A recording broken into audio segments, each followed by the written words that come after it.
memasukkan tahu ke dalam kantong plastik, lalu menekannya dengan tinjuku sampai hancur. Dan hasilnya adalah tahu yang belum pernah kamu lihat sebelumnya. Pertama, pecahkan 2 telur ke dalam tahu, kenakan sarung tangan dan campurkan telur dan tahu hingga merata.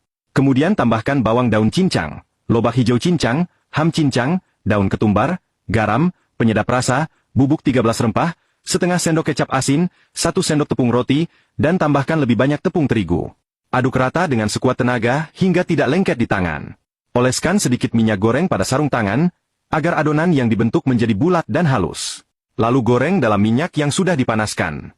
Saya setiap hari berbagi tips memasak. Bisakah Anda memberi sedikit dukungan untuk menekan tombol suka? Terima kasih banyak. Goreng hingga berwarna kuning keemasan, lalu angkat. Bola tahu yang dibuat seperti ini renyah di luar dan lembut di dalam. Jika Anda suka, simpan resepnya dan coba buat.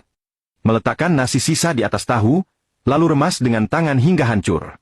Saya yakin banyak orang belum pernah melihat apalagi membuatnya. Setelah tahu dan nasi diremas hancur, pecahkan 2 telur ayam. Lalu tambahkan potongan wortel, daun bawang, garam, kaldu ayam, merica, sedikit kecap asin, sedikit saus tiram, tambahkan sedikit air, lalu aduk hingga rata. Siapkan 1 buah tomat lalu iris tipis. Setiap hari saya berbagi resep masakan. Bisakah Anda memberi dukungan untuk menekan tombol suka? Terima kasih banyak. Ambil sedikit adonan, bentuk menjadi bulatan. Panaskan minyak di wajan, masukkan bulatan adonan, goreng dengan api kecil hingga bagian luarnya berwarna kuning keemasan dan renyah, lalu angkat. Bola nasi tahu yang dibuat seperti ini, bagian luarnya renyah dan bagian dalamnya lembut.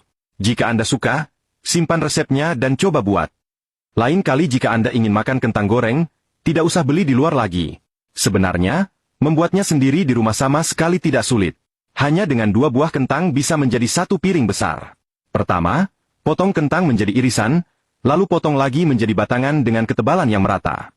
Didihkan air di panci, tambahkan 1 sendok teh garam, lalu masukkan kentang dan rebus selama 5 menit, kemudian angkat dan bilas dengan air dingin.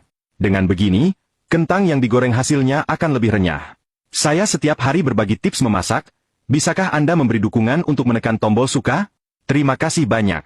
Setelah ditiriskan, masukkan 1 sendok penuh tepung maizena, aduk rata hingga setiap batang kentang terlapisi tepung secara merata.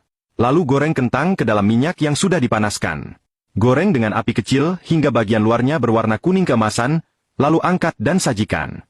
Kentang goreng yang dibuat seperti ini sangat garing dan renyah. Ditaburi bumbu atom atau dicocol dengan saus tomat, rasanya sangat enak. Jika Anda sudah tahu cara membuatnya, coba buatlah sendiri di rumah. Menuangkan telur yang sudah dikocok ke dalam kacang tanah, ternyata bisa dibuat menjadi kacang tanah goreng telur yang manis dan renyah.